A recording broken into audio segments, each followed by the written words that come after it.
আজকে আমি দুপুরের রান্না করার জন্য পাটায় মশলা বেটে নিচ্ছি। প্রথমে আমি রসুন আদা বেটে নিয়েছি, এরপর পেঁয়াজ বাটা হয়ে গেলে আমি এখন জিরে বেটে নেব। তাই আমি জিরেগুলো কাট মশলা একসাথে দিয়ে সব কিছু একসাথে বেটে নিলাম। আর শিল পাটায় মশলা তো খেতে ভীষণ ভালো লাগে। হ্যালো এভরিওয়ান, আসসালামু আলাইকুম। কেমন আছেন সবাই? আশা করি অনেক অনেক ভালো আছেন, সাথে আমি অনেক ভালো আছি। এই যে দেখতে পাচ্ছেন, ওদিকে আমার মশলা বানানো হয়ে গেলে আমি এদিকে আম ফ্রিজে রেখেছিলাম। এটা কিন্তু কাঁচা আম ছিল আর ফ্রিজেন করে রেখেছিলাম। মাশাআল্লাহ, আমগুলো কিন্তু আমি খেতে ভীষণ পছন্দ করি। এইভাবে যখনই মন চায় তখনই আমি ফ্রিজ থেকে আম বের করে রান্না করি, আর একেবারে খেতে কিন্তু সেরকম ভীষণ মজা লাগে। এইভাবে ফ্রিজিং করে আম রাখলে কিন্তু কোনো কিছুই বোঝা যায় না।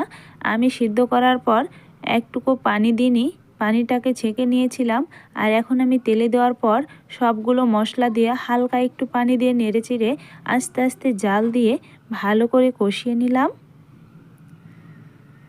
মাশাআল্লাহ, দেখুন আমার আমটা কতটা সুন্দর আর পারফেক্ট হয়েছে। খেতে কিন্তু ভীষণ মজা লাগছে, আর এগুলো কিন্তু আমি ভীষণ পছন্দ করি। তো দেখুন, আমি এখন পরবর্তী রান্নার জন্য চলে যাব। এখন আমি মাছ রান্না করব, তাই মাছগুলোকে আমি ভালো করে ধুয়ে নিয়েছি। আর এদিকে আমি আলু রান্না করে নেব, তাই আলুগুলোকে ভালো করে গরম পানি দিয়ে ধুয়ে রেখে দিয়েছি।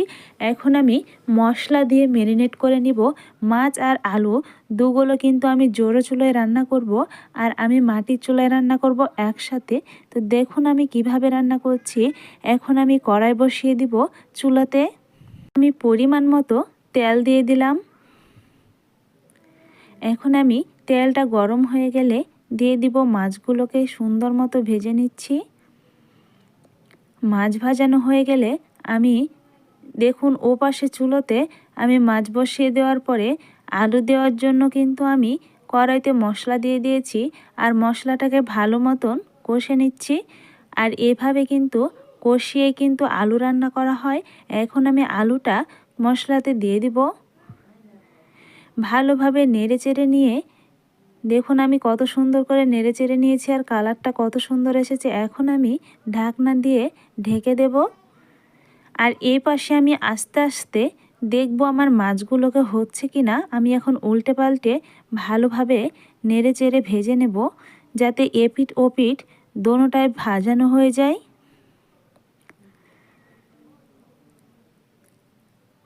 এখন আমি ওই পাশে আলুটা দেখব। মাঝে মাঝে আমি আলুটা নেড়ে চেড়ে নিয়েছিলাম। তো দেখুন আমার কিন্তু আলুটা